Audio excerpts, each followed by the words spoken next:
Decline of IVC.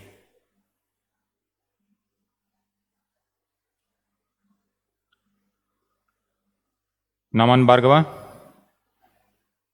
welcome to the class. Can I see you on video? Please come on video.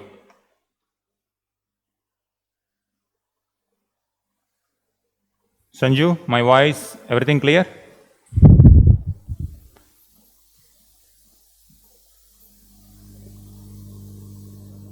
Recording in progress.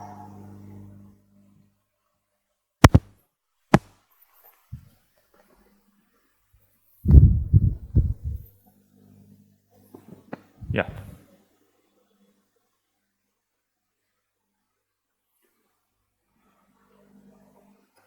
Now we are entering into the Indus Valley civilization we are about to end, and we are entering into Vedic period. Here,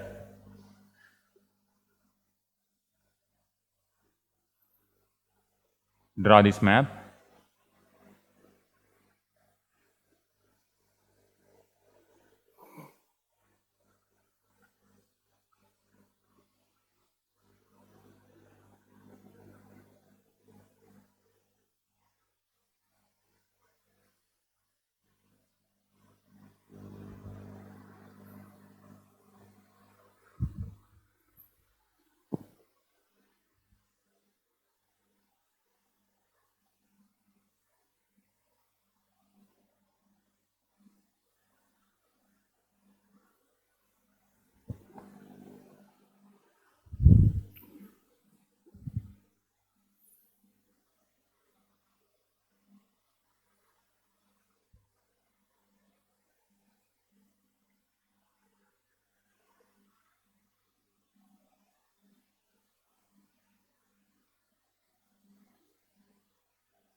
Here, Mohenjo-daro. This is Harappa. Harappa and Mohenjo-daro. Now, around what time period the mature Harappan phase ended?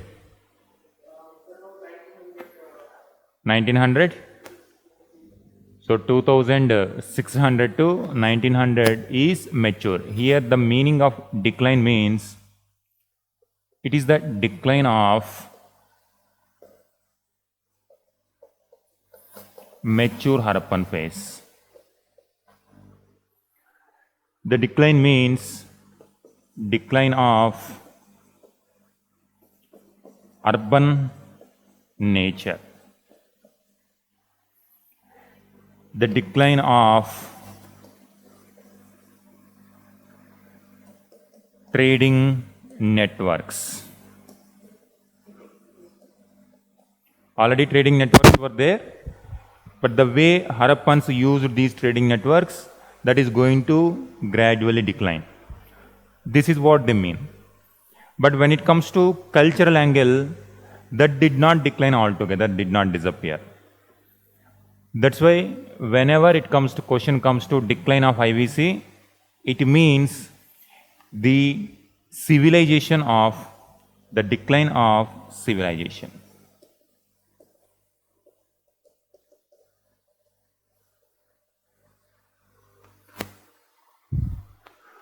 When it comes to civilization, it is the writing practice, the town planning practice, pottery, high quality pottery, writing practice, and town planning. And when it comes to administration, centralized administration, because it appears that the common characteristics in different locations, Harappa, Mohenjo-daro, Kalibangan, Dholavira, have the similar kind of town planning, similar kind of writing pattern that shows some kind of central administration was there, but it declined.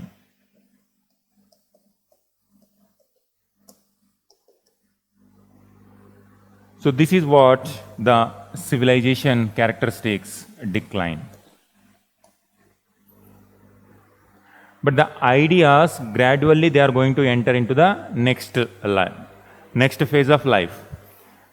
But at this point of time, this is how the decline of mature urban phase, urban nature, trading networks, civilization having these characteristics. But how this declined? Almost for 1000 years it survived, and how it declined. Different historians, scholars and archaeologists have given different theories based on different evidences. And one, suppose, if you want to know about what is the decline of Delhi Sultanate. Generally, in medieval time or even in ancient time also, if we say what are the major factors behind the decline of Delhi Sultanate, what could be? Can you take some guess? Weak succession rulers, fine.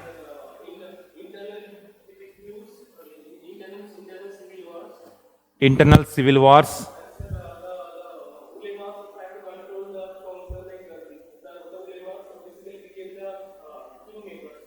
Okay.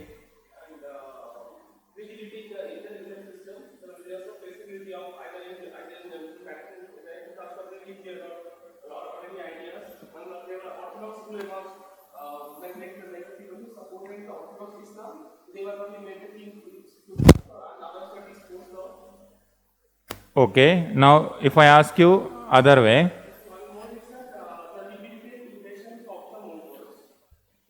invasion. You brought one factor, invasion. Now, what are the factors for decline of Mughal Empire? Hmm.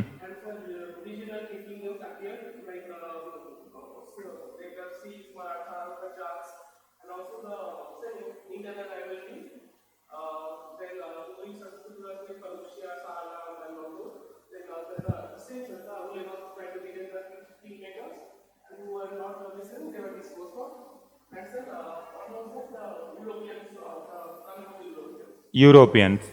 So dominance of Europeans and you can say the control of entire Hindustan by British. Once again, invasion. Likewise, for any culture or civilization, if something happens, there could be multiple reasons. These are different reasons, like some could be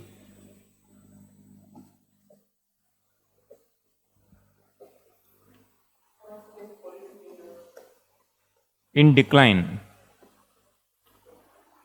From our modern understanding, for any empire, these factors, only the people name will change, but almost the factors are going to be remain, whether it is the decline of Mauryan Empire, the decline of Gupta Empire, the decline of Delhi Sultanate, Vijayanagara Empire, Bahmani Sultanate, even for today also. Today, entire India is unified. Suppose if we have similar problems like those empires faced, again the fate of the unified India is also be the same. Already we are seeing the tensions in northeastern part, Punjab region, Kashmir issue.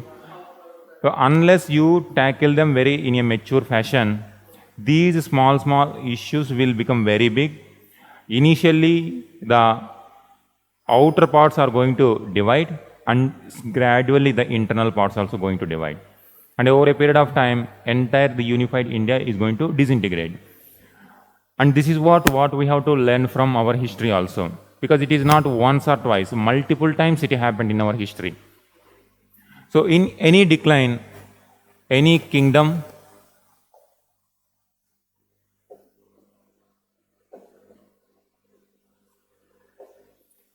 any civilization, like two factors. One is internal stress, another one is external factors or external pressures. For any civilization, whether it is United Kingdom, for example, United Kingdom, it ruled almost entire the world. And once upon a time, historians used to say that sun never sets on the British Empire. So that was the kind of empire. And why today United Kingdom is very small one. Wherever it is began, now again it went there. How this much big empire divided and how this much big empire once again disintegrated and became very small. United Kingdom, they are continuing the name, but the territory is not the same. Again, internal stress as well as external factors. In the form of external factors in the form of World War I, World War II, internal factors means the empire you have to consider when India is part of United Kingdom, India becomes internal stress. When America was part of United Kingdom, American colony becomes internal. But they could not treat the colonies in the same way the United Kingdom people were treated. That's why that is what internal stress. And within people wanted separate independence. That's how entire United Kingdom divided into different independent. So internal stress, external factors. Even today also, America suppose, if it declines, you will see the same internal stress, external factors. Whether it is Russia, USSR, declined in the recent history, it divided into almost 15 republics. Internal stress, external factors. External factors is Cold War, internal factors is many things. Inefficiency, corruption problem, rulers are not paying the attention to the weaker section, so weak leadership, economic stress. So politically, people are not free enough to express the problem. Whenever these authoritarian tendencies will come, gradually it is going to create internal stress. These are the lessons what we have to learn. But whatever I have said, whether it is Mauryan Empire, Gupta Empire, Delhi Sultanate, Mughals, British, and in fact recent history USSR, all these elements we have some written records to study and analyze. But problem with Indus Valley civilization is we don't have written records. That's why when it comes to decline, the problem arises for the scholars that what exactly, when such a great civilization flourished for thousands of years, and how this gradually, or is it a sudden one or a gradual one? For example, USSR, it's a gradual, any decline of any empire, it's going to be very gradual one. But sometimes, some historian scholars used to say that some sudden factors are going to cause this decline. So this lead to the theories. It is not single theory. Many theories are going to emerge because when there are no written records, different historians interpret different way. Many theories, some say sudden decline,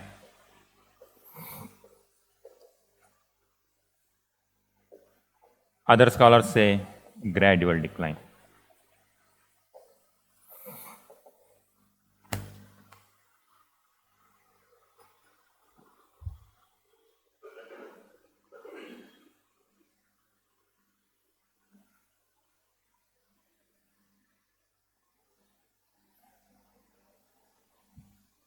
Yes, Naman Bhargava, Aurangzeb policy, religion, yes.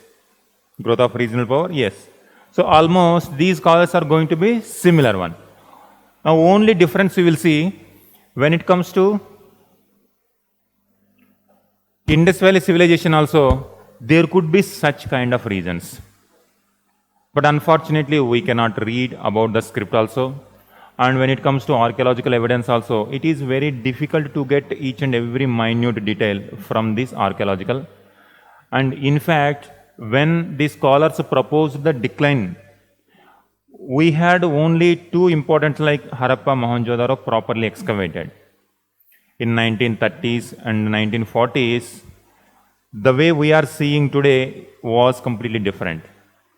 Particularly after independence, both Pakistan and India, independent Pakistan, independent India started excavating. That's why by 1950s, 1960s, more and more evidence came. And this is what When it comes to historians, people initially used to study the written records. Based on the study of the written records, they started seeing what is the immediate successor of Indus Valley civilization. For example, if you want to understand why Mughals were weak when it comes to 18th century or 19th century, so immediately you will see who were the opponents of the Mughals. Marathas were there, British were there, in Punjab Ranjit Singh was there. So all these, the immediate successor, they were very powerful. Earlier Mughals they were not that powerful in 1750s and up to 1800. As a result, what happens? Immediately the next powerful people are going to take over it. Again, how do we know that? By reading the British history. Similarly, the people who followed these people is Vedic people. Vedic people have literature, and the scholars read this literature. They identified certain words like Haryopia. This term was mentioned in Vedas, and scholars identified that probably this Haryopia means Harappa.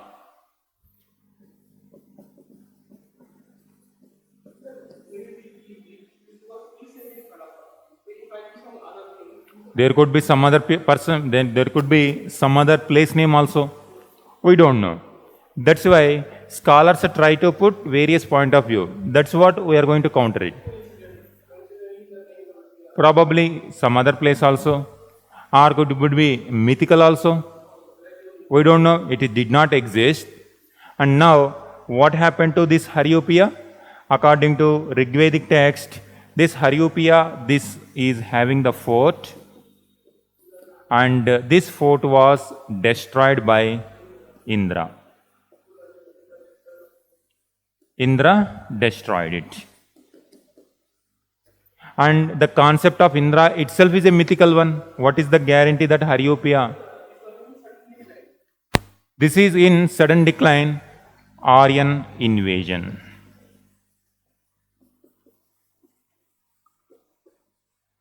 Aryan invasion. I will give you the names also later. First I am explaining. Aryan invasion. According to this, Indra destroyed it. Now the title of Indra is Purandara.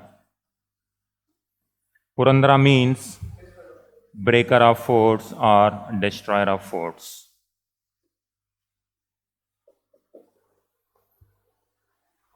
And when it comes to suppose the decline of British Empire, we have independence struggle. Many leaders like Gandhiji, Subhash Chandra Bose, many people were there. Now we can say that these people are real people. They fought against the British Empire. Finally, British Empire declined. Many people involved in it. But when it comes to the concept of Indra, itself is imaginary one. Now what is the guarantee that he destroyed the real place? And whatever they are mentioning Haryopia means, what is the guarantee that that is Harappa only? And now this timeline of Rigvedic text also a debatable one. When it comes to decline, by 1900, 1800 itself, these areas almost gradually they decline, and these Harappan towns became almost semi-proto-urban or in some cases rural areas. And probably even if it is true, did he destroy only the empty forts where people were not there? Only empty forts were broken. No one was there and just destroyed the empty spaces. So these are various questions did arise about this.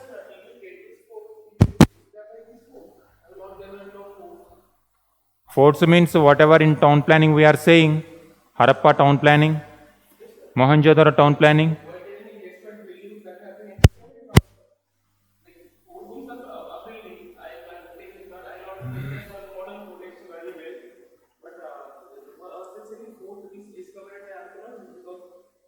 No, only whatever remains of the Harappa. How do we know that they had a very good town planning? What is the evidence?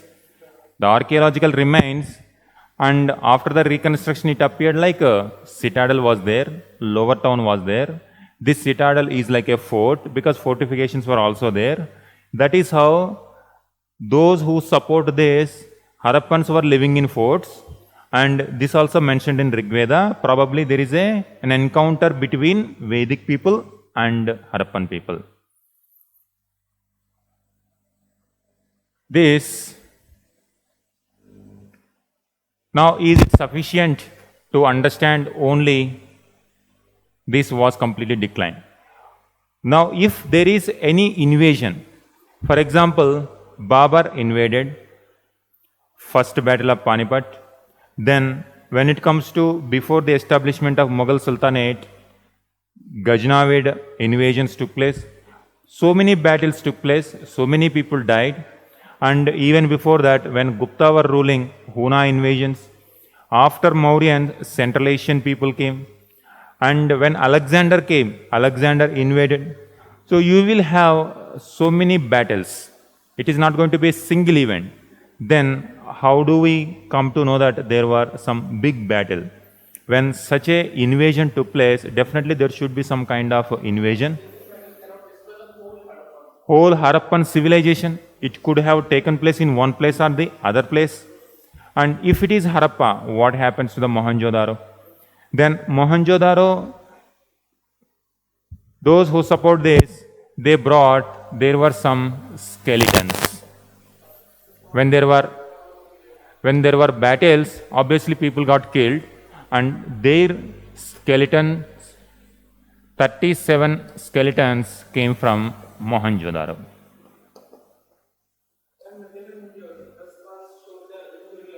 Injury, and scholars say that these skeletons belong to this conflict. So there was some kind of conflict.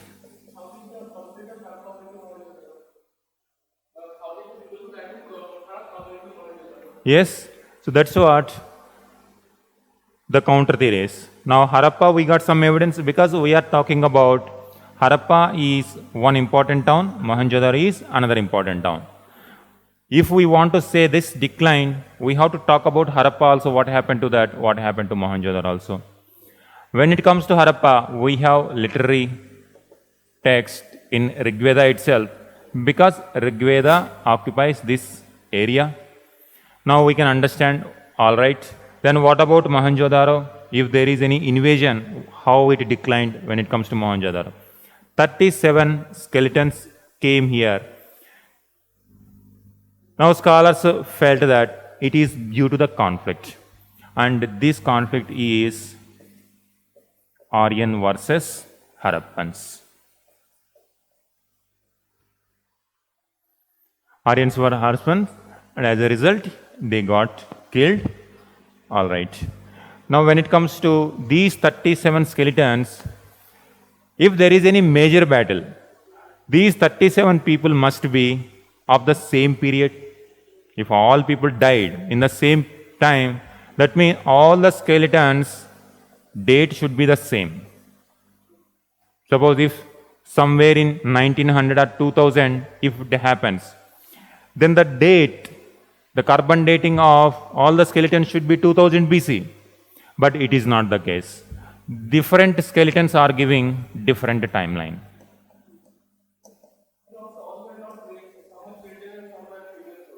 Are there? Another one is, suppose if there is any battle, generally forts are going to be attacked. When it comes to Mohenjo-daro, fort means citadel, lower town.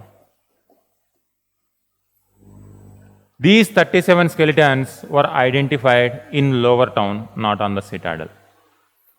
Then if it is a invasion, definitely, generally, they are going to attack the fort. Then only we can say that this civilization declined. If they attack only lower town, once again, the administrators may regain the power. Unless you destroy the main ruler, you cannot say that Mughals were completely destroyed. You can defeat many second-rate officers or the regional powers, but it doesn't mean you are completely degrading or completely attacking the Mughal emperor. That's why Babar attacked before the Lodi. When it comes to Ibrahim Lodi, before that itself, Babar occupied Kabul also. But we did not say that Lodi empire declined. Unless the emperor attacked, unless emperor killed, then only say that Delhi Sultanate ended, Mughal empire started. So till the time, the central administration is going to continuously fight. That's why these skeletons were there in Lower Town, but not in Citadel. This is also not able to explain fully how this sudden. Next one. When it comes to timeline, most of the Harappan towns, 2600 to 1900 is mature phase. But when it comes to the, now that means by 1900 or 1800, gradually decline. And when it comes to Aryans, they appeared Rigveda timeline 1500 BC. Then almost 400 years, minimum 300 years might have been there. Then what about how do we explain that? Invasion means it should have happened immediately. But after 400, what type of invasion you expect? But 400 years, 300 years, definitely it's not convincing.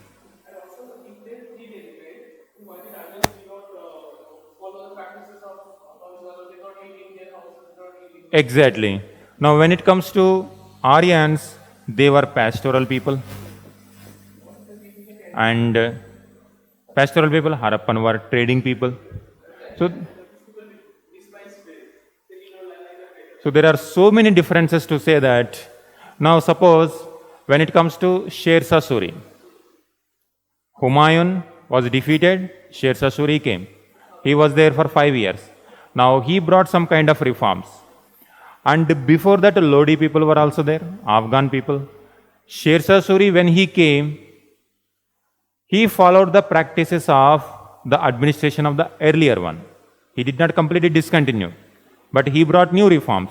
Now once again, Akbar, after second battle of Panipat, Mughals came. Now when Akbar came, he did not completely discarded Sher Shah Suri reforms. And in fact, he rigorously implemented his policies. That means, even though one dynasty replaced the other, completely different dynasty, different set of people, but still whatever best for the administration, they continued. Same is the case with, for example, slave dynasty ended, Khalji dynasty came, some policies continued, Tughlaqs came. After independence also, after independence, Britishers were there. Now after independence, we did not completely discard the institutions of British Empire. Now we are following it. So any change is going to be very gradual one, not a sudden one. But how can we say that they are completely pastoral people? When it comes to Harappans, they were living in urban areas and trading people. That's why this theory is not convincing. But again, the context during which this theory was propounded was in 1930s and 40s. At that time, we have only the evidence of Harappa and Mohenjo-daro. And in fact, who are those people who propounded this theory? Foreign people.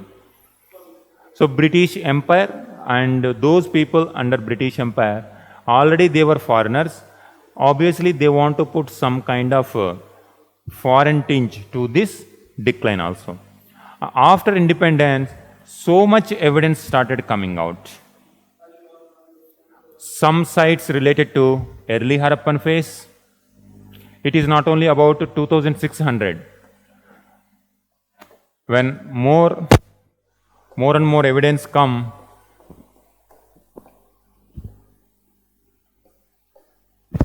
some evidence came about this phase, early Harappan phase, and some evidence came after mature Harappan.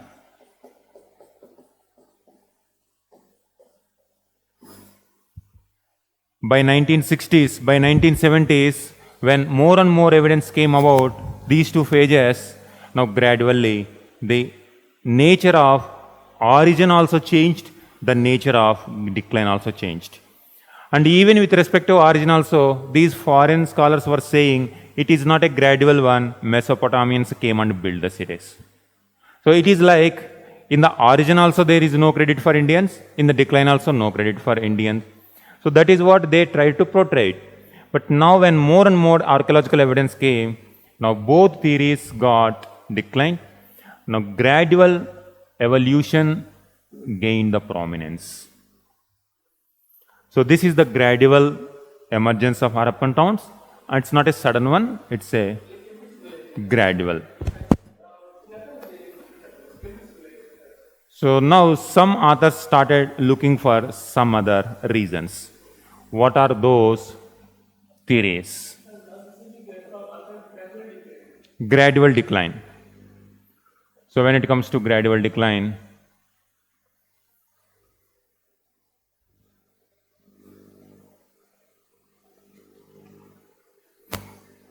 so this gradual decline.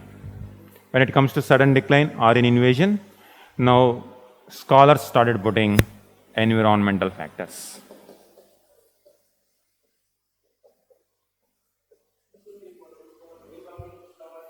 Very, very important. In the recent years, many questions, if you see the question in Harappa, more or less it is going to fit under this category.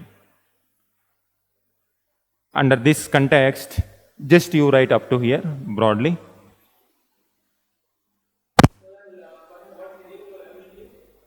Sanju, you decline of Indus Valley civilization. Okay. Just a second, I will dictate properly so that you can have. Sanju, all right, understood up to here? Bhargava, understood clearly up to here?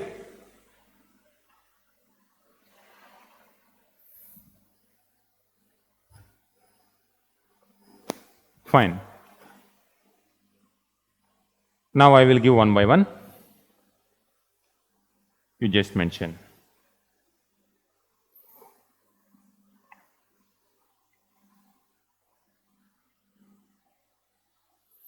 Give the heading, the decline of Indus Valley civilization.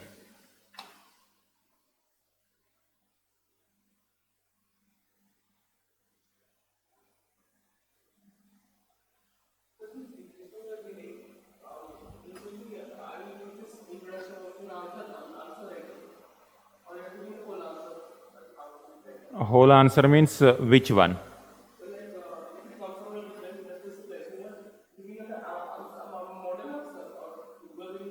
No, I will give some notes. I am giving notes. I am giving you notes with some facts and some people name who gave this theory. That's why. Start writing this. First you write PYQ. You will understand this.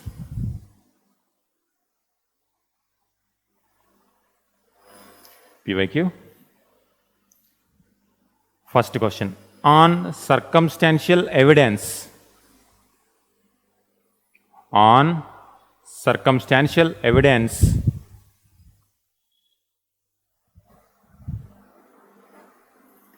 Indra stands convicted. Indra stands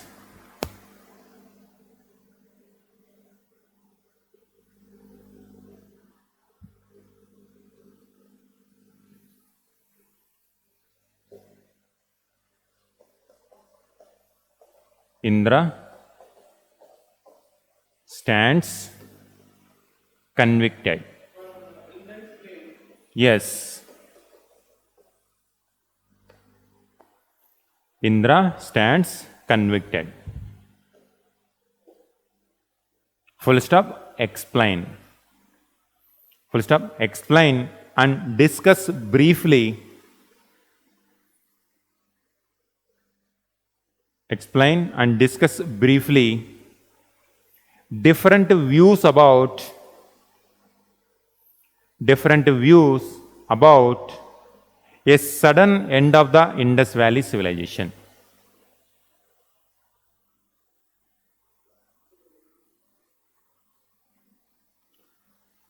Sudden end of the Indus Valley civilization.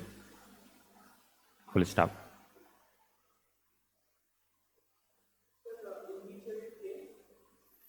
This question was asked in 1986.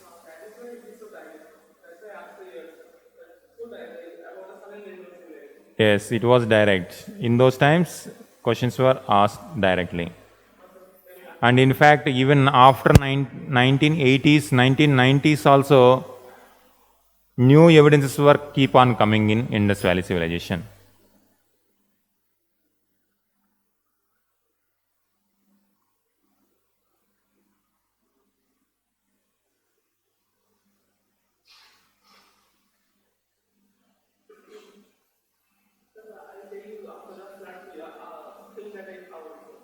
Okay. Next you give second question.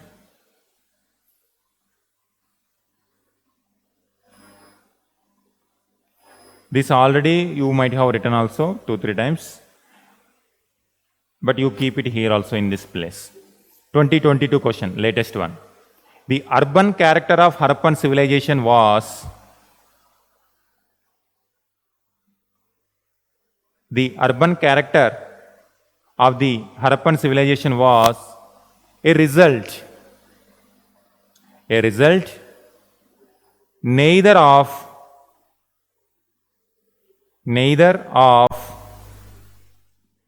any outside influence nor a sudden act,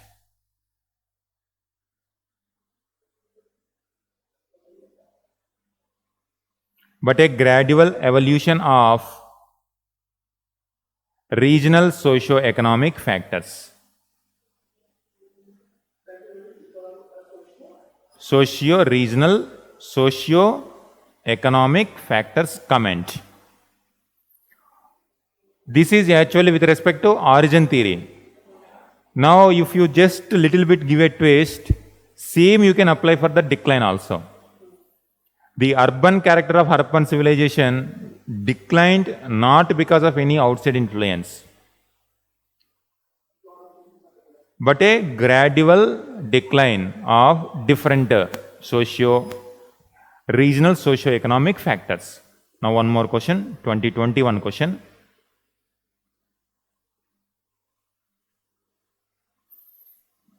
Do you agree that ecological factors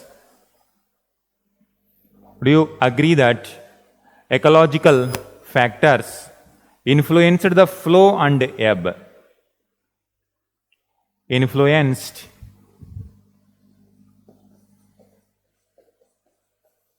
the flow and ebb of the Harappan civilization? Comment. So this question contains both rise also, decline also, and you need to explain through ecological factors. So this is about Aryan invasion, and this is about environmental factor. So two factors, and when it comes to environment also, some were sudden, like there was a huge earthquake, there was a huge tectonic shift, because of that they suddenly decline.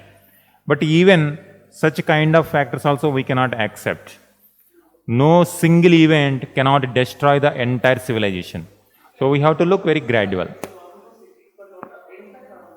Exactly. If civilization contains only 2 cities, we can understand these 2 cities were destroyed by huge earthquake. But when there were hundreds, thousands of such settlements,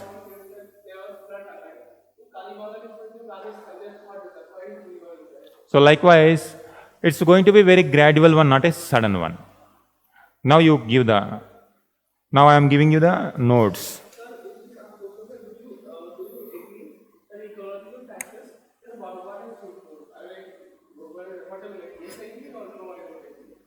No, I will give you the notes. Now gradually you are going to get the answer for that.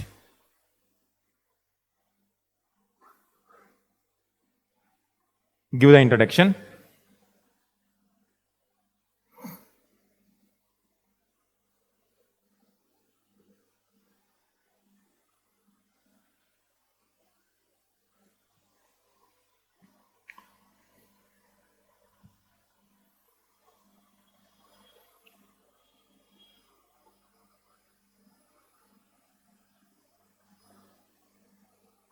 Okay, now. The decline of Indus Valley civilization, the decline of Indus Valley civilization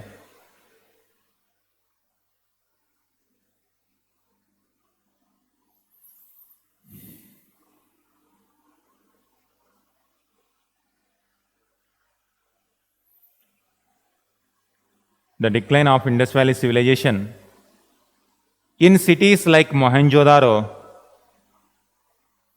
in cities like Mohenjo-daro had set in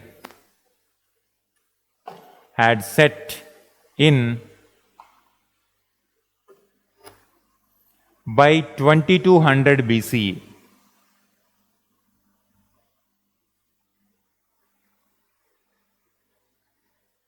2200 BC.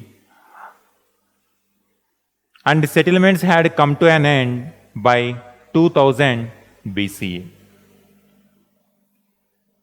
Settlements had come to an end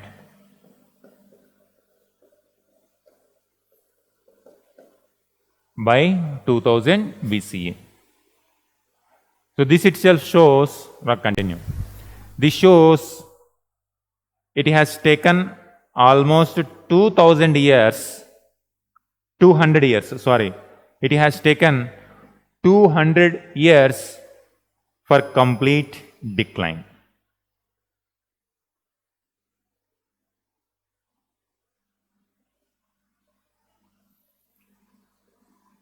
Full stop. In some places,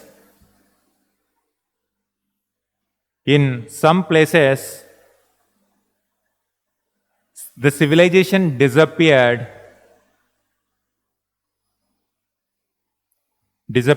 after 1800 BC.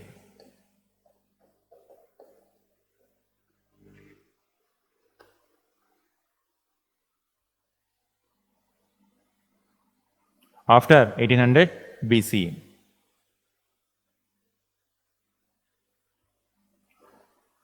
Apart from the dates, next point, apart from the dates, the pace of decline also varied.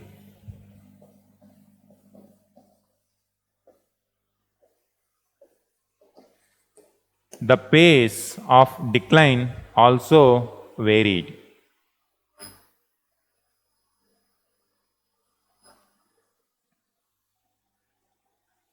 Mohenjo-daro and Dholavira, full stop, Mohenjo-daro and Dholavira gave a picture of gradual decline.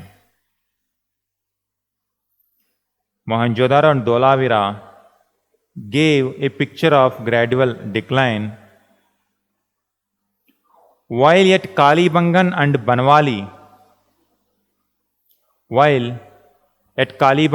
Banwali, city life ended all of a sudden. City life ended all of a sudden.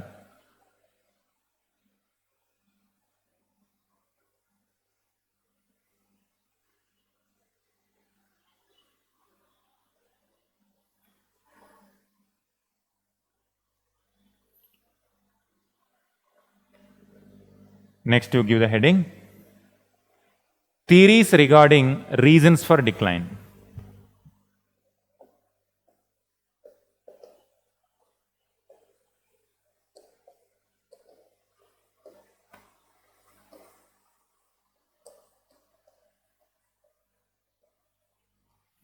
Theories regarding reasons for decline.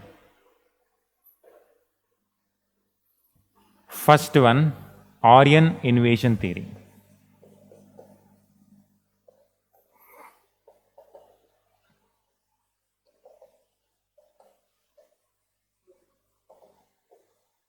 Aryan invasion theory. One of the most popular explanations. Now this line itself will give the introduction also as well as conclusion also. One of the most popular explanations for the decline of Harappan civilization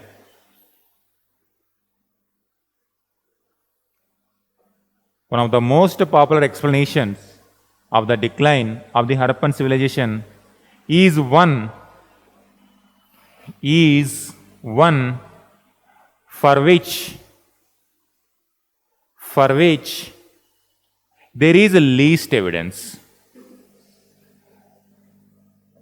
There is least evidence.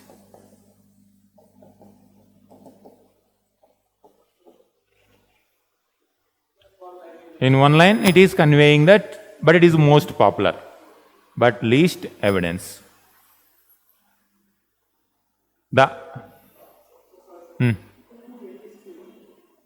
Now I am giving the people.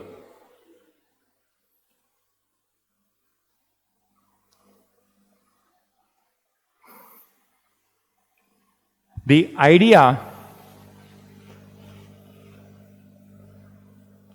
now you will get people names. The idea that the civilization was destroyed by Aryan invaders. Aryan invaders was first put forward by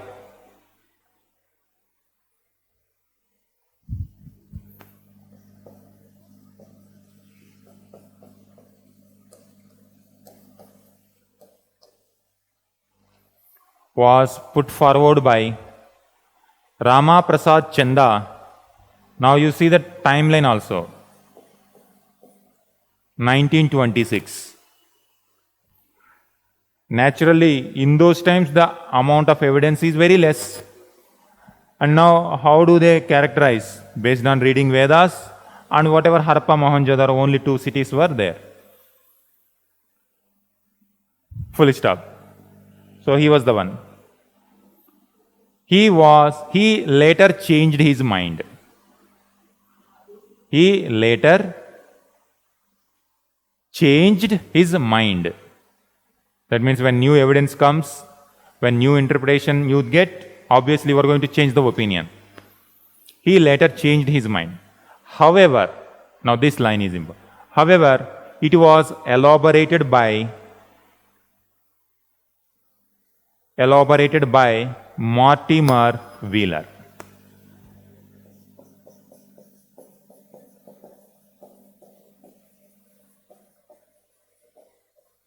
Mortimer Wheeler in 1947.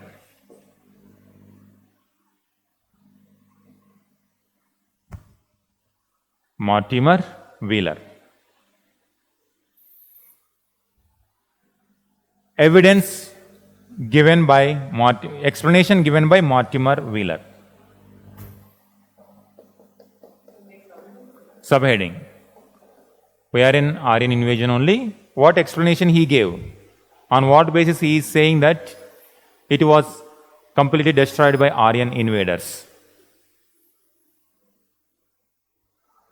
First you give subheading Indra. Wheeler argued that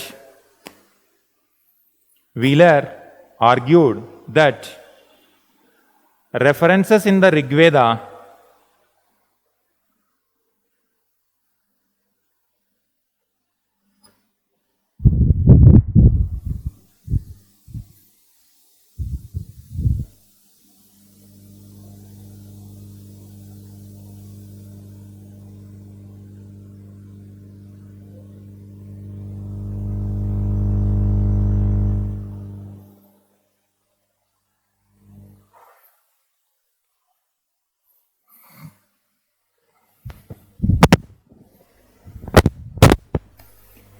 references in the Rig Veda, underline Rig Veda, to various kinds of forts, to various kinds of forts, various types, forts. So Rigveda mentioned different forts, comma, attacks on walled cities. Attacks on walled cities. Attacks on walled cities. And the epithet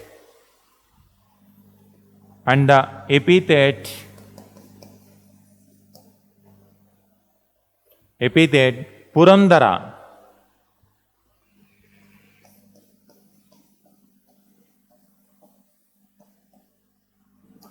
Purandara, in bracket, fort destroyer. Purandara, given to the god Indra,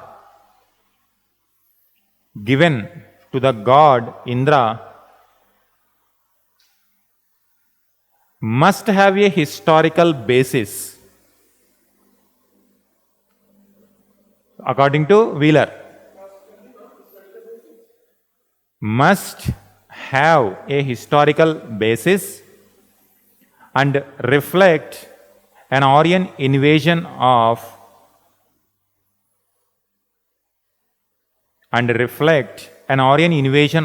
the Harappan cities.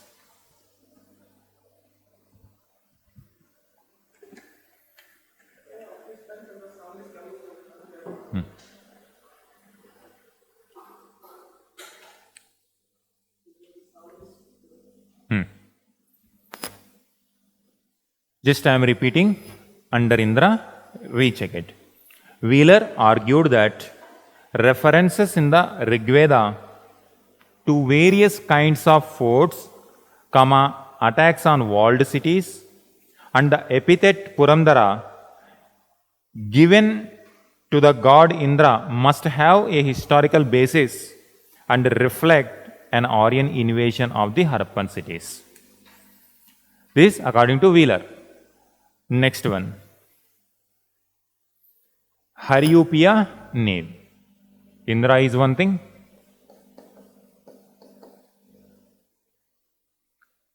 Haryupiya.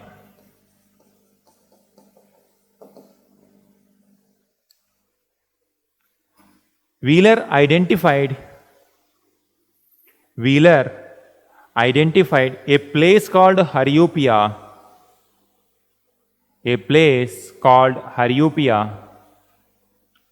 In the Rigveda with Harappa.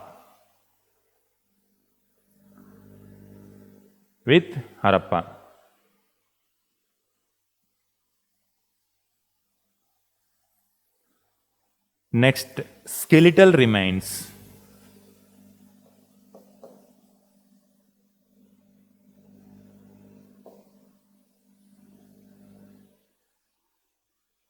Skeletal remains.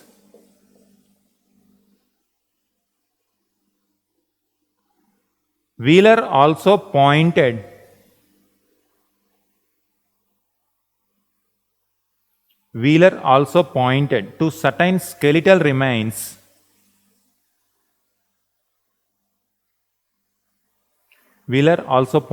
to certain skeletal remains found at Mohenjo-daro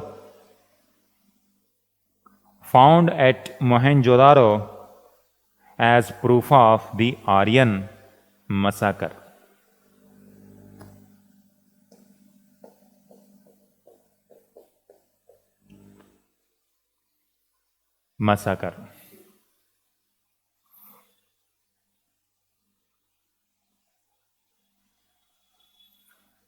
Next subheading, symmetry H under this, Wheeler only.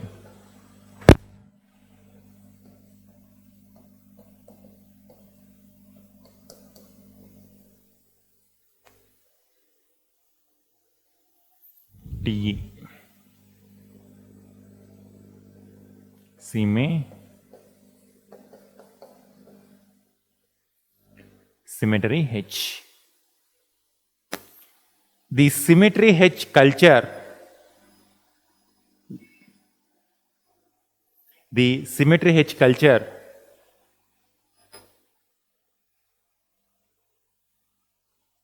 represented the culture of Aryan invaders.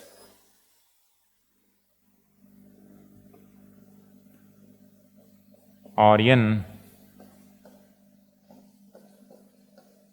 invaders according to Wheeler.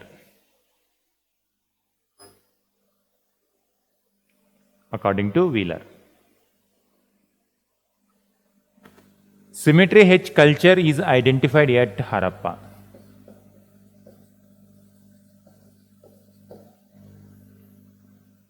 Symmetry H culture identified at Harappa after the decline of mature phase.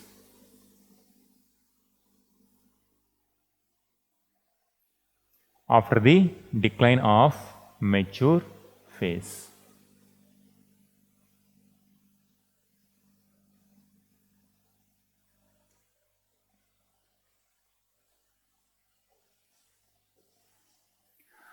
So according to him, people Aryans came, and these people we know about them from Rig Veda.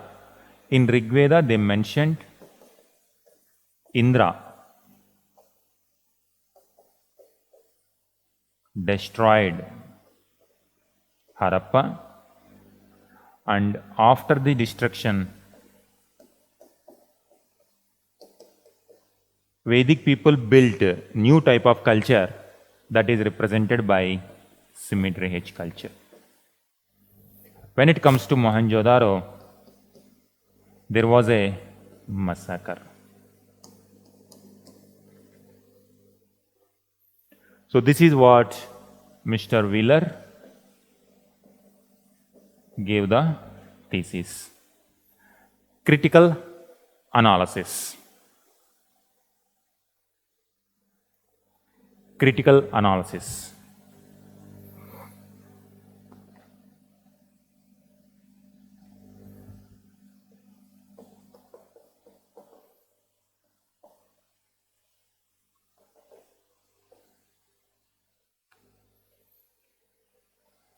Critical analysis. Many scholars such as, now you will get many people names. In wherever Harappa comes, you try to use these people names. Many scholars such as P.V. Kane,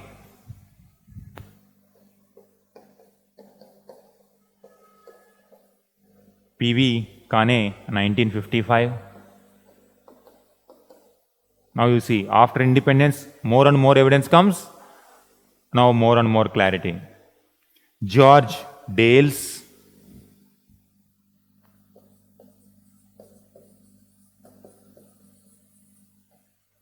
George Dales, 1964.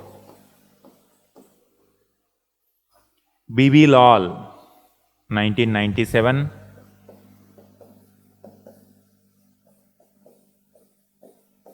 You can see 1990s also.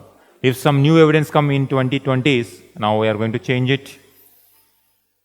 Have refuted the invasion theory.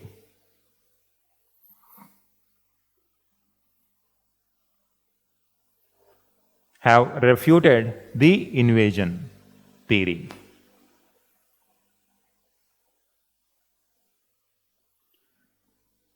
So step by step, they have to counter it, because Wheeler said Indra destroyed Haryupia. Haryupia means Harappa only. This text given is Rig Veda. Massacre took place here. Now they have to counter all one by one. The evidence from Rig Veda, point by point. The evidence from the Rig Veda is far from conclusive. The evidence from the Rig Veda is far from conclusive.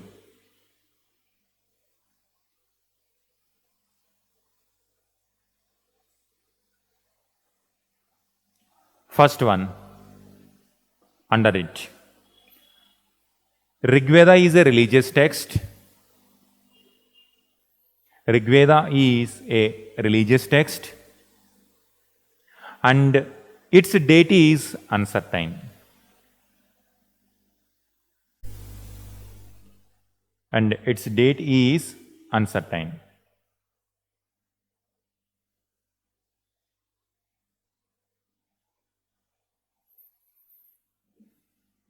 Second point. If there had been an invasion,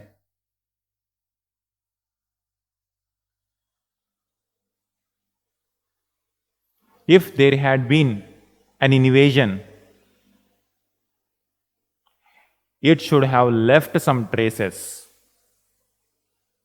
It should have left some traces in the archaeological record.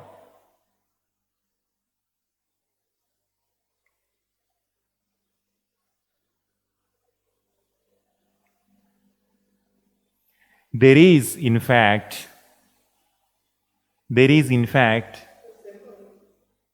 full stop, continue. It should have left some traces, full stop. There is, comma, in fact, no evidence of any kind of military assault or conflict.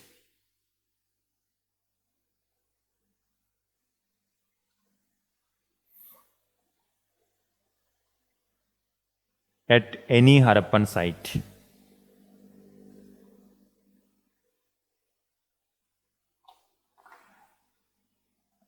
Next, in critical analysis, you give one more subheading about this skeletal remains.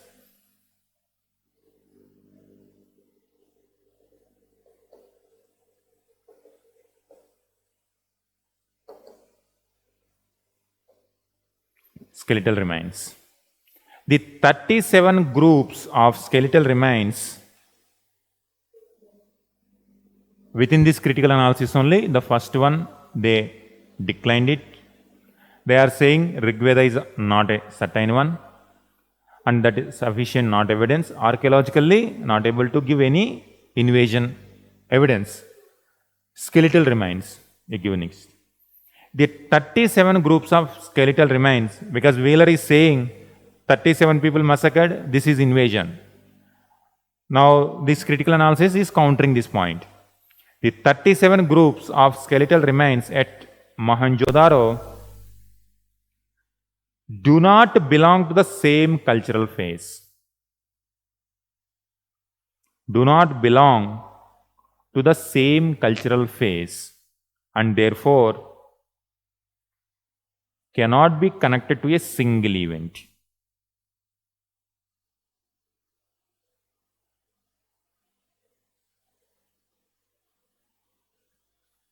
Cannot be connected to a single event. Full stop. Under it, one more sentence. Not one of these skeletons was found on the citadel mound. Not one of these skeletons was found on the citadel mound.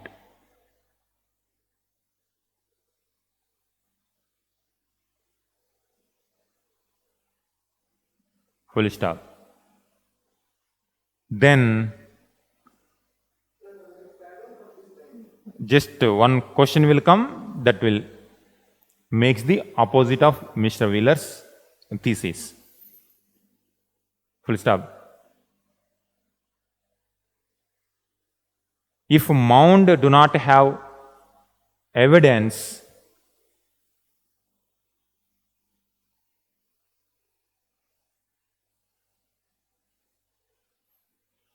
then where major battles would have been fought?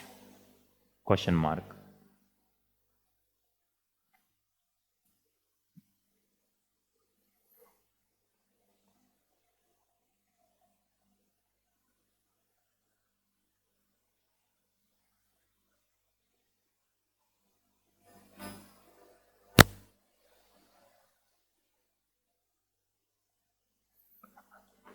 Next, last point about symmetry H.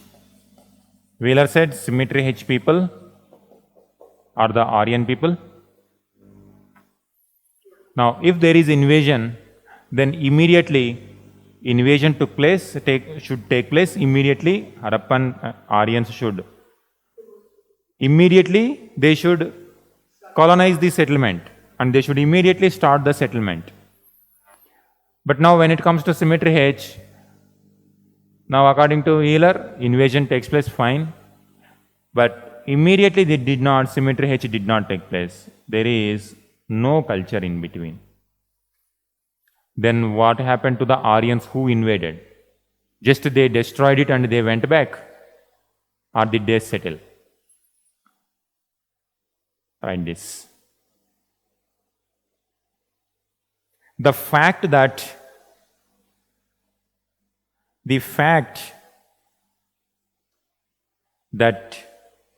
the gap between mature Harappan phase and symmetry H levels,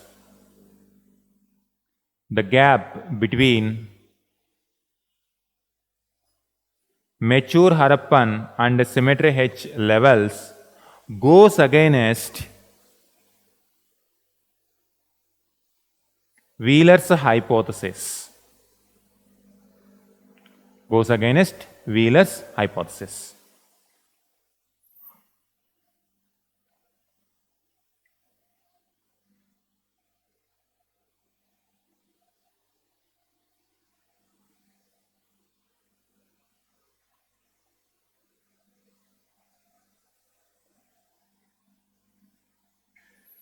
Conclusion.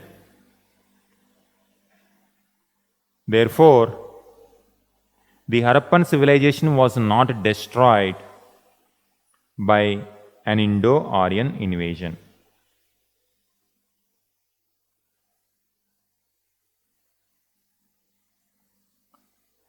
Therefore, the Harappan civilization was not destroyed by an Indo-Aryan invasion.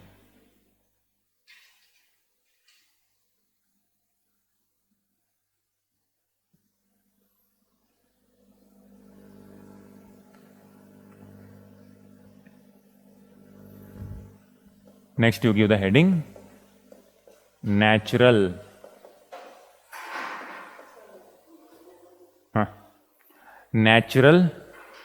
disasters theory.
Tectonic moments.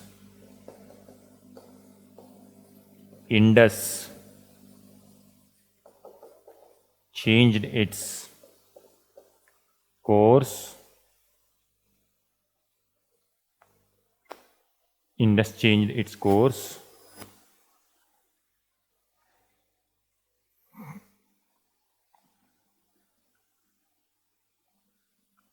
Rise in the Arabian Sea coastline.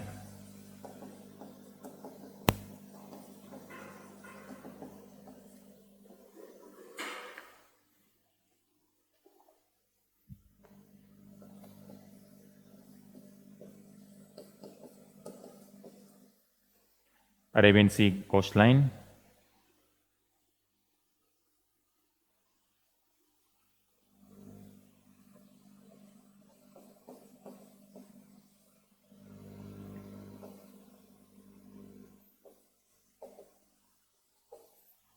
Climate change.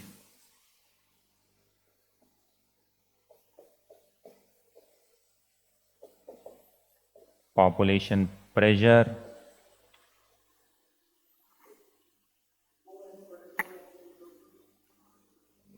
then decline of trade,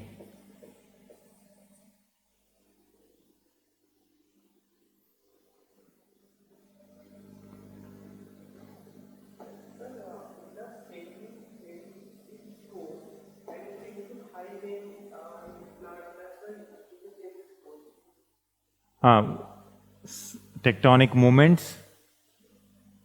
Different people have given, just you give this one, then one by one, few points we are going to write under each.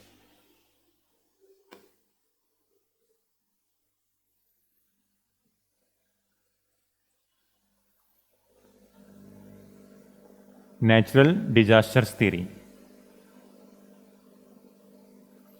Some scholars maintain tectonic movements. Yeah. You give heading, tectonic movements.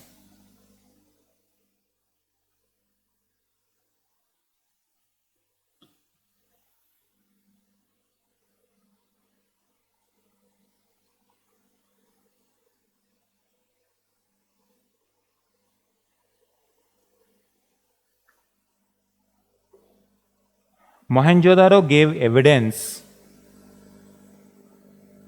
Mohenjo-daro gave evidence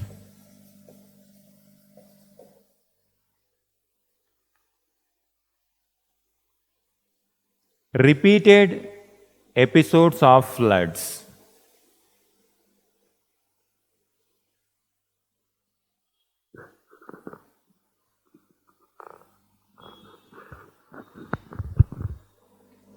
M.R. Sahani,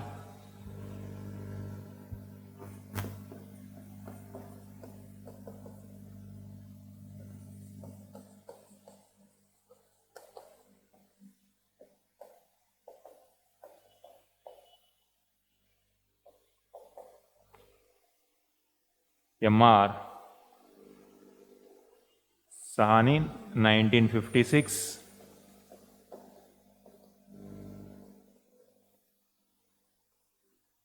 Robert L. Rikes.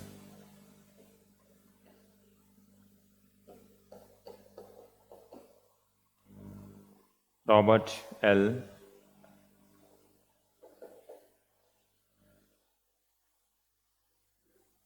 1964. George F. Dales.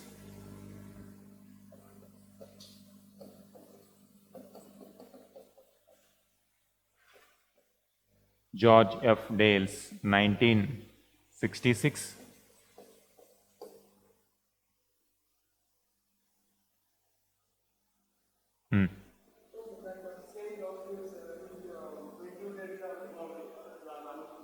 Wheelers.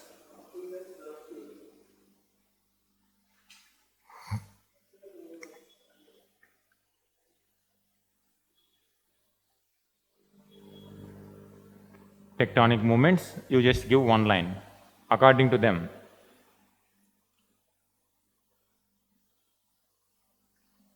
Due to tectonic movements,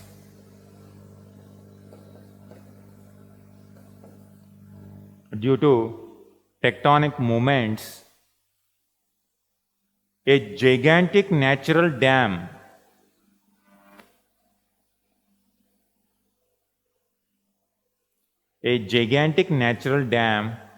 prevented the Indus River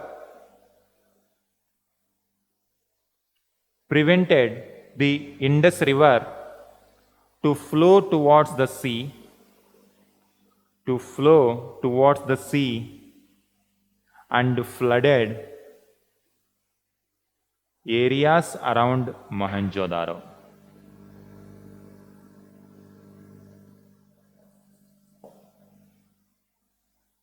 Areas around Mohenjo-daro.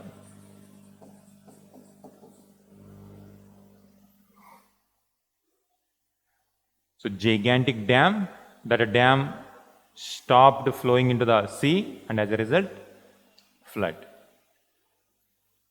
Next, Indus changed its course.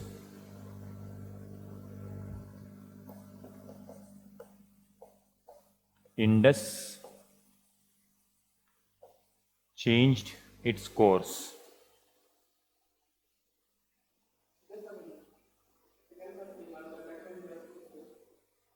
Natural disaster, second one. One is tectonic movements we have seen. Now Indus changed its course. Different.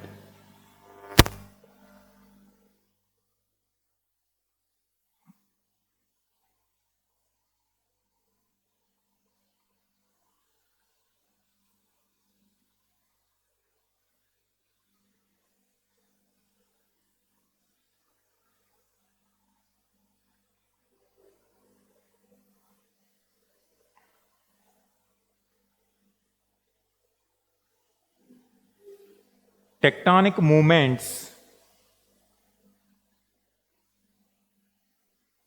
led to river capture.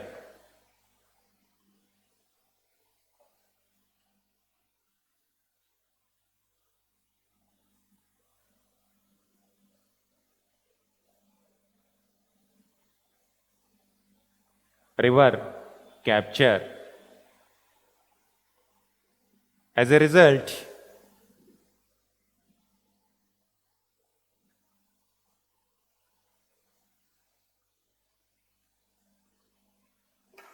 rivers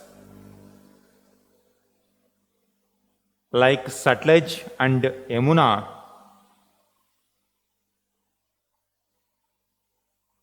rivers like Sutlej and Yamuna captured by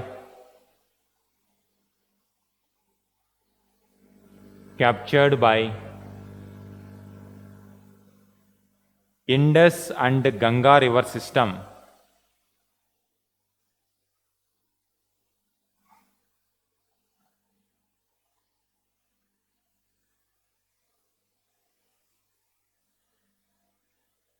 River system and affected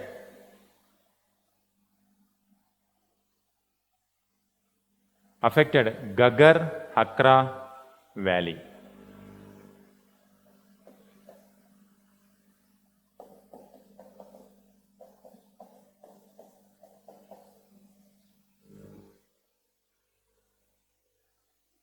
Due to this tectonic movement, river capture was taking. Now,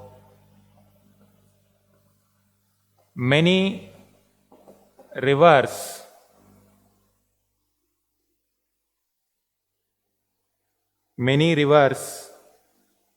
changed their courses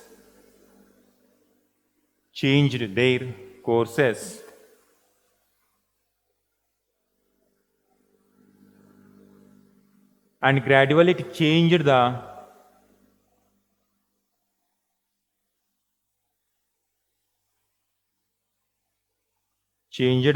course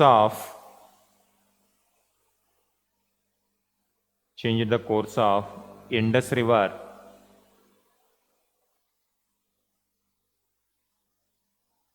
and also led to the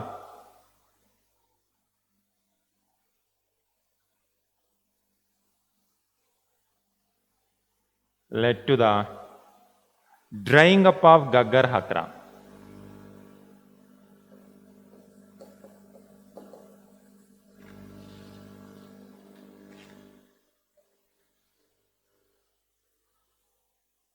So once your inflow is coming, river course normally happens.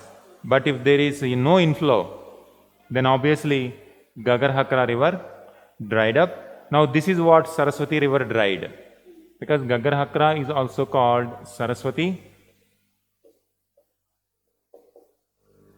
And once this valley dried and settlements migrated.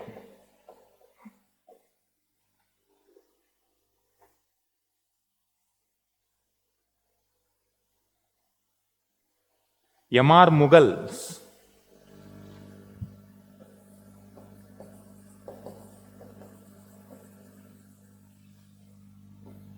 M.R. Mughals 1997.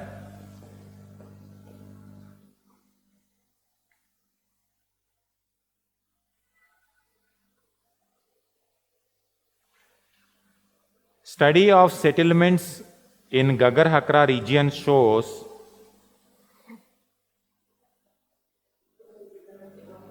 M.R. Mughal's study of settlements in Gagar-Hakra region shows a drastic reduction in the number of sites. A drastic reduction in the number of sites.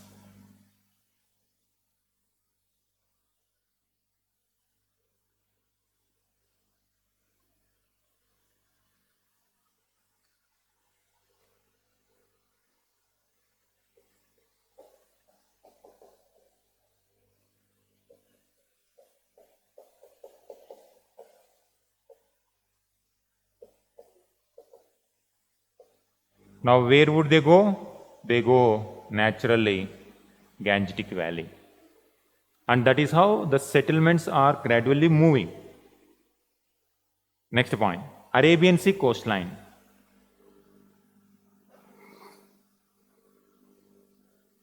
Then rise in Arabian Sea coastline.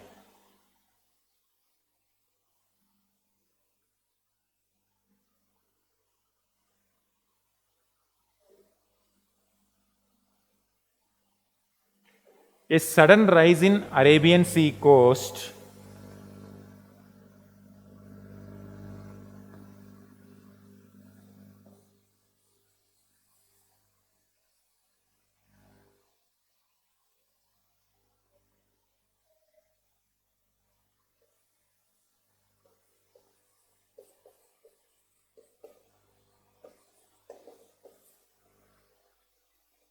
A sudden rise in the Arabian Sea coastline could have caused floods. Could have caused floods and rise in soil salinity.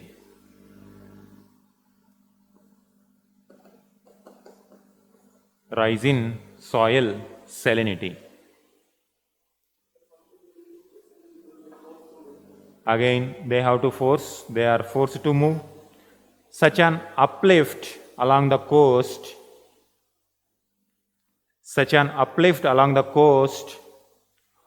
could have seriously disrupted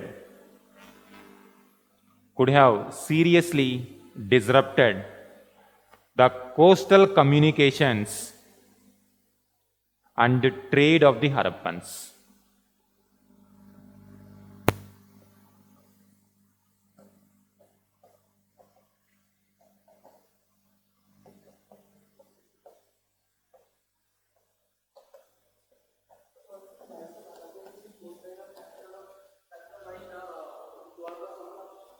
Could be, possibility is there. It's also nearby. So as a result, now rise in salinity, it affects agriculture, drinking water, and also earlier these sea coastline communication channels connecting to West Asia, connecting to Gujarat, they are also disrupted, trade gets declined, and as a result now people will migrate. That's how it shows people will migrate to Gujarat. Late Harappan phase you will see more settlements in Gujarat area.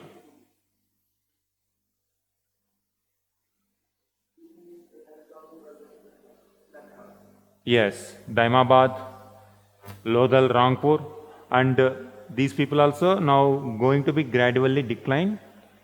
Very few clusters like Jukar near Harappan and later in the Gangetic Valley. Gradually they are coming towards Gangetic Valley. Climate change, next one, last one.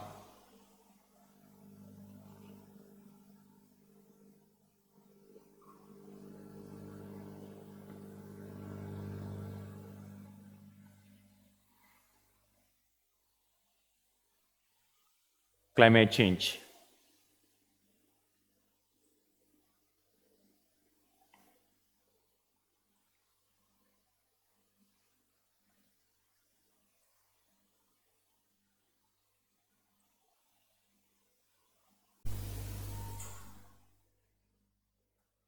Perhaps the Harappans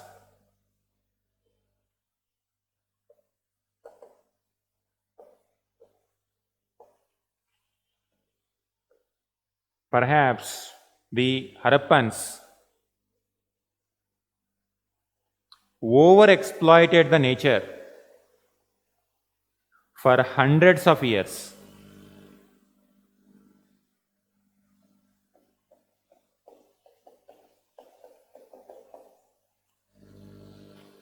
That's why even today also we are talking about climate change, global warming, sustainable development, because Harappan civilization is giving the example for us, the lesson we can learn from history. Overexploited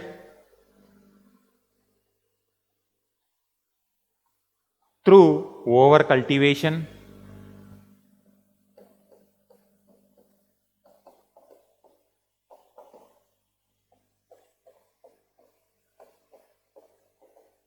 overgrazing,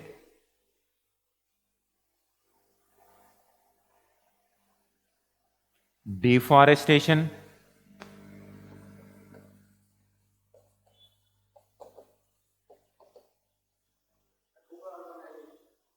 yes, urbanization requires land, you have to clear the forest area. Deurbanization. Today also, exactly. That's why this is what how history repeats itself. If we don't learn lessons, history repeats itself. Deforestation, overcultivation, overgrazing, and deforestation. Next point. This would have resulted in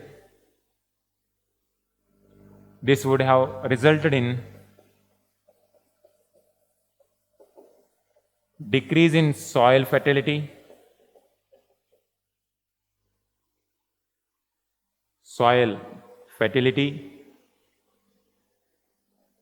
increasing soil salinity,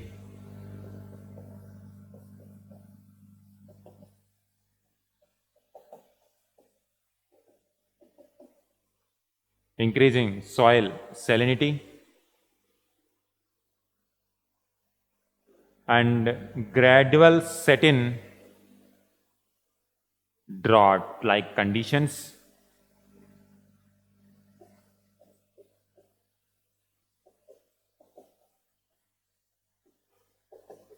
Today also same problem. Thar desert is expanding. Expansion of the desert area. Desertification is taking place. Vidarbha region, Telangana plateau, Karnataka plateau suffering from water crisis. Already they are rain shadow area crisis. That's why these ecological factors are common even today also. That's why we should be very, very careful. Otherwise now people will migrate. Now once people migrate, at that point of time, once these people migrate to this area, these people migrate to this area, the new areas are free. New areas are yet to colonize and they are no population zone. No problem at all. But now everywhere people are there. Now if these people come towards Bombay, now Bombay already overpopulated, now it will create further resource strain. Now once urban areas, one migration is like this. Now urban areas will not withstand the huge population. They already have water scarcity and cities also have now water scarcity.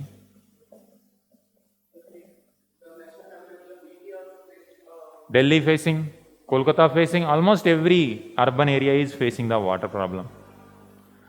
That's why now if these people migrate to new areas, already in these places also people are there. Already overpopulation everywhere.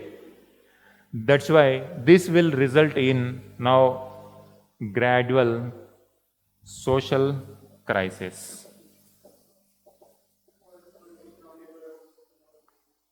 Overexploitation of labors, emergence of slum areas, crime activities will increase. Now gradually the social degradation will set in.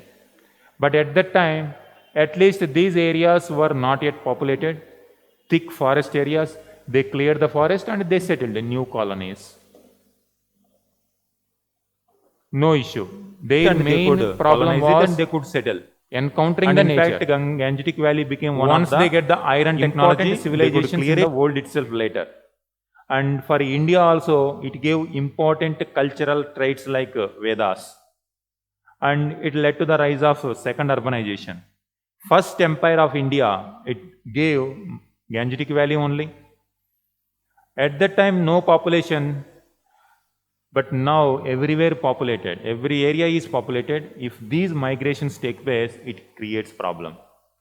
And whenever there is coastal submergence, these coastal people will migrate towards interior. Already interiors are overpopulated. Already scarcity of resources there. Now this lead to the crisis. And that's what Bangladesh, now if it is within India, near the boundaries of other countries, suppose Balochistan, now you think this way. If this part also India, then if these people migrate to this area, no issue at all.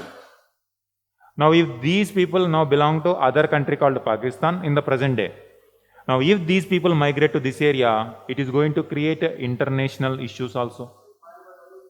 Myanmar Rohingyas, Bangladesh refugees in Northeast, already it is creating trouble internally. Because we have some issues like terrorism. Now we consider climate migrants also terrorists. Now they might be migrating out of their livelihood, not terrorists. But we have already some tensions with that country that creates a rift between two countries. And gradually it will result in the wars and battles also. Same is the problem with India and China. China with neighboring countries, America with neighboring countries. Few years ago, when more Mexicans were migrating towards wall, previous president wanted to create a wall so that migrants will not come into United States of America. So everywhere you are going to see those kind of walls.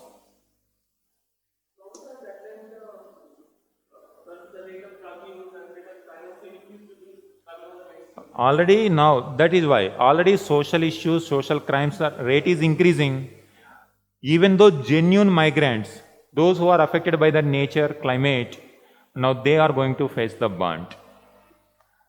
Africa is already facing, and many Africans who are going to Europe, already they have some issues. Already within Europe, resource constraint. Now when new migrants come, they are not able to accept it. Same problem. And why continuous conflicts are taking place in West Asia? One reason is lack of resources. Continuous lack of resources, and whatever resources they have, few people accumulated them and the rest of the population is not having sufficient resources. And those people who do not have resources, they are fighting. Now they are fighting internally. Those who cannot fight internally, they are migrating. Once they migrate, it creates burden on the other societies. Same is the case with India also.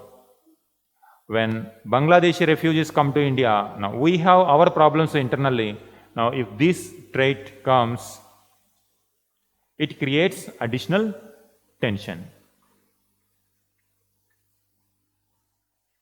This is what the lesson we have to learn from Indus Valley. At that time, there was no problem in moving to new areas. They can colonize, they can easily create new settlements. That is how, when Indus Valley declined, Gangetic Valley emerged as next powerful area. But now already everywhere more populated, it becomes difficult, it leads to conflicts. Land was not a problem. Very few people. Now land is scarce, more population, water scarcity, pollution, many things. And gradually what happens when internal conflicts take place, gradually the civilization of India itself declined. Now like Indus Valley civilization declined, Mesopotamia civilization declined, Nile Valley civilization declined, why can't now Indian civilization also can affect? American civilization can affect, Chinese civilization will affect, everywhere.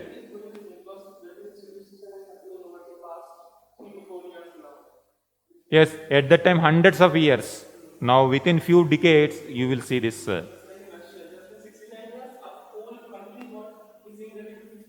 Yes, 15 pieces.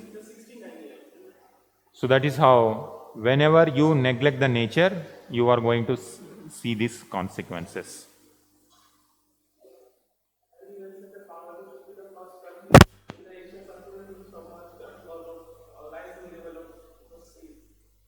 Yeah. Sanju, which one repeats first line?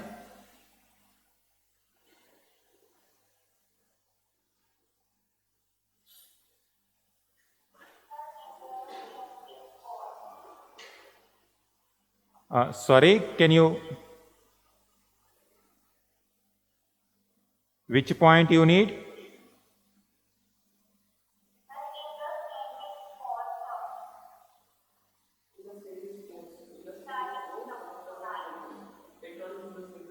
Indus changed its course. Can I see this?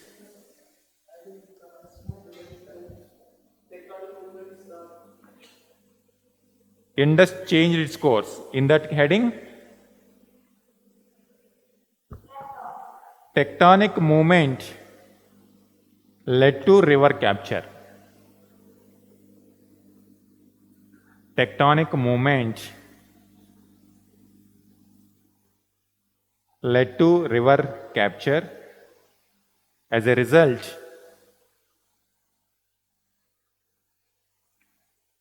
rivers like Satluj and Yamuna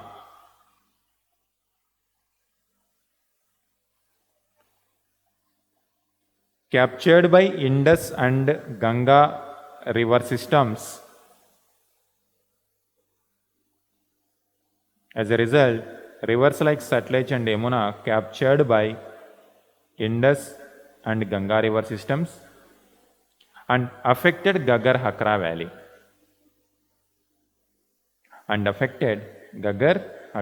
valley.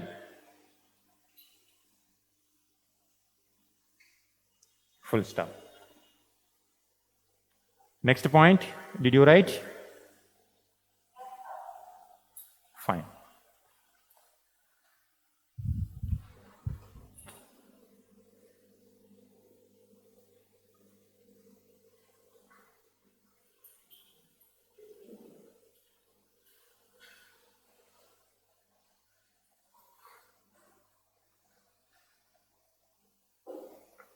So last one you write.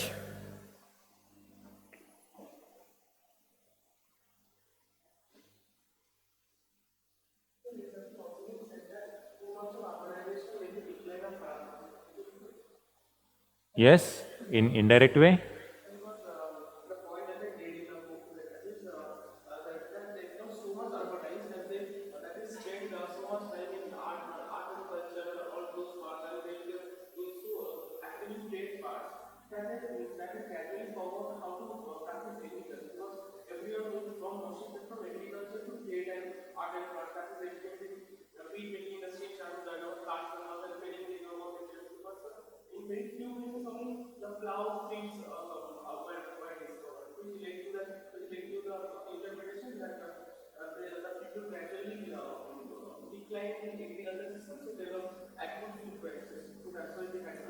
We cannot accept like they completely forgotten it, but city life enhanced. Because of these factors, gradual decline, the productivity of agriculture might have gone down. It would have not sustained the city life. Only when agriculture is strong, even today also that is the problem we are facing. But ultimately, without food, no city, no civilization flourish. No civilization can. If agriculture is weak, you provide urban areas who are depending on the markets of the rural areas. Urban areas will manufacture the products, but ultimately where do you sell them? Within urban areas as well as outside urban areas. When outside urban areas, if you don't have the market, because people are already suffering, they don't have sufficient resources in their hand, they will not give you the market. And gradually the manufacturing industries of cities also will go down. less employment. Now these people again migrate to the urban areas. Now this you can simply compare with deindustrialization of British Empire. Before the emergence of British Empire, Indian industries were very famous. Outside world also recognized India's textile industry. Many Indian goods were exported. But once British came, and British, due to different policies, due to British policies, what happened? Deindustrialization. And where did these people go? These unemployed people will go to the rural areas. Commercialization of agriculture there, more population burden, amount of land is less. Now if land is infertile, more population, then it's aggravate the issue. Gradually people will not send the raw material to the urban areas will decline. So one after the other they are linked. So like fair service suggests that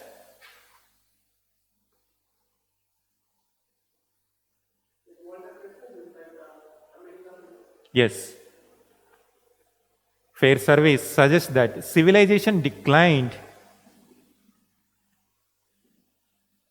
because the growing population of people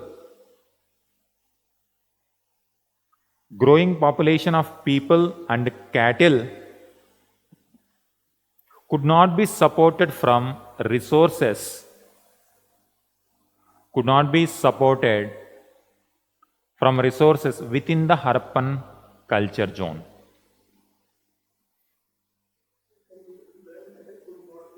Supported from resources within the Harappan culture zone.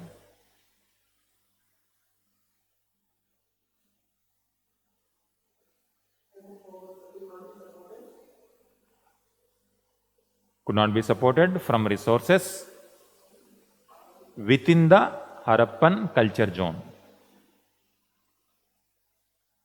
Within the Harappan culture zone.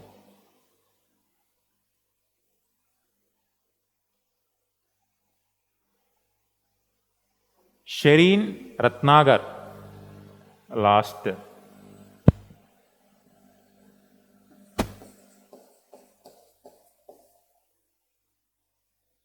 Sorry, Shereen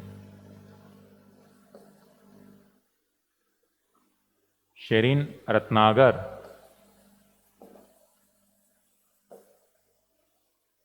1981,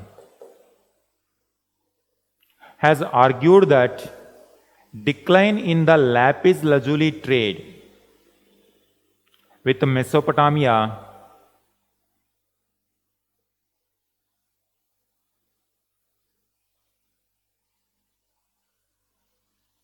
was a factor in the decline of Harappan civilization.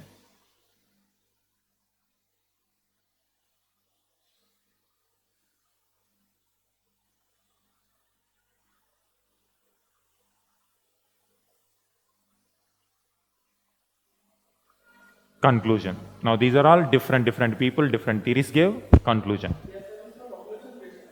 Population pressure, no resources. When it comes to Shereen Ratnagar, decline trade. But all these, no single event can be said as a major one. Because no single, whether it is sea line coast.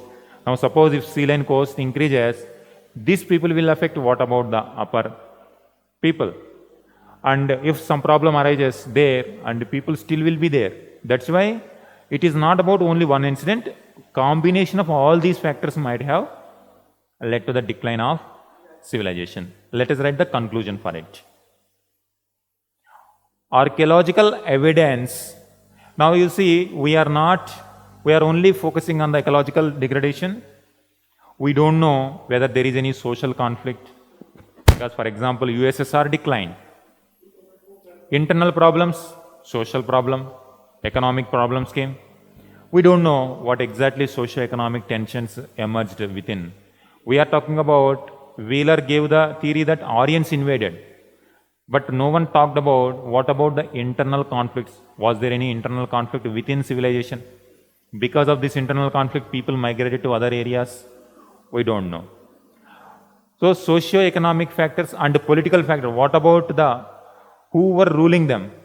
Is it like suppose today Syria is facing continuous war because people are fighting against the despotic rule. When there are dictators, or sometimes people will revolt against the Iraq. People revolted. Now when external invasion also aided them, now entire Iraq society destroyed completely.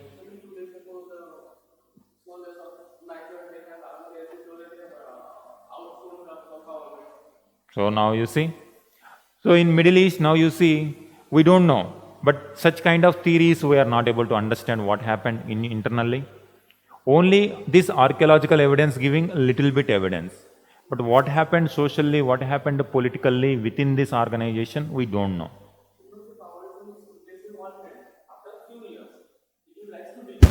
Hmm. Might have happened. But archaeology, we are not able to understand that. Maybe government only killed those people. We don't know. That's why we don't know. So these 37 people, whether they are officials, whether common people, outsiders, insiders, we don't know. Archaeology is giving only up to certain extent. You write this sentence. Conclusion. This is the conclusion. You have to explain about all these things. And this conclusion is very, very crucial.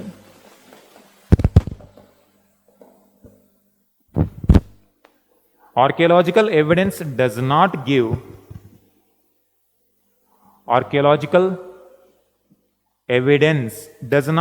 direct access. It does not give any direct access to the possible social and political dimensions.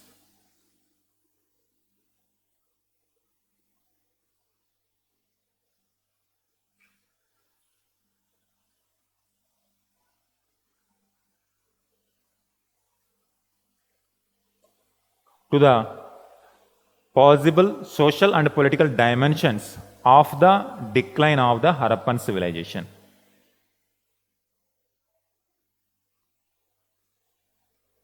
Of the Harappan civilization. What it does indicate,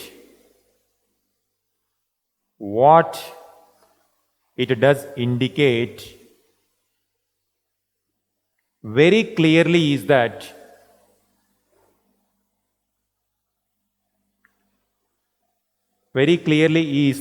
the Harappan culture underwent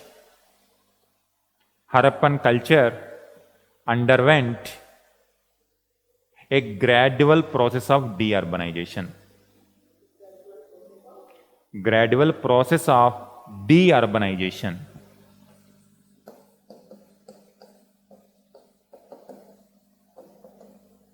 So this is gradual deurbanization. Archaeology gives to some extent to get evidence about this gradual deurbanization.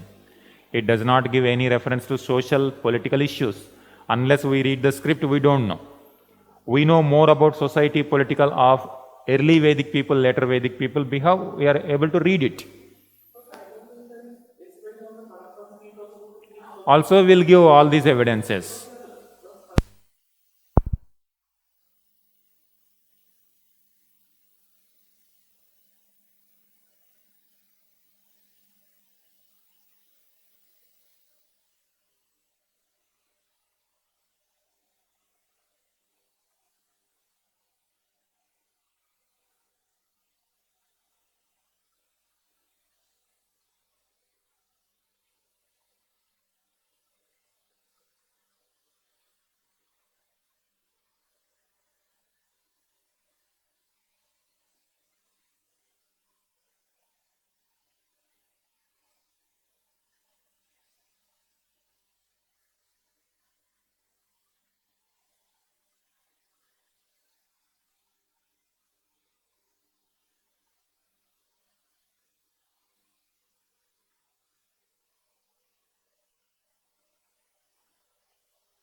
Now audible, Sanju? Fine. 2018,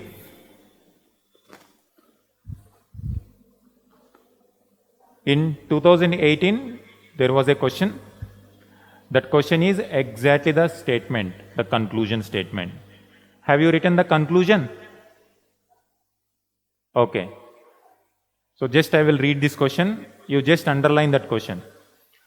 Archaeological evidence does not give direct access to the possible social and political dimensions of the decline of the Harappan civilization. What it does indicate very clearly is that the Harappan culture underwent a gradual process of deurbanization.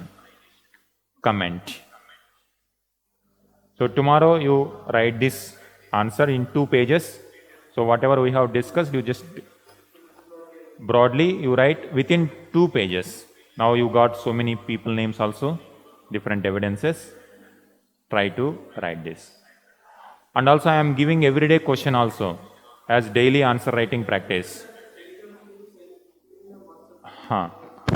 You try to write those questions also. I am giving source also, page numbers also. You try to practice. Okay? Yes. Vedic civilization. Okay.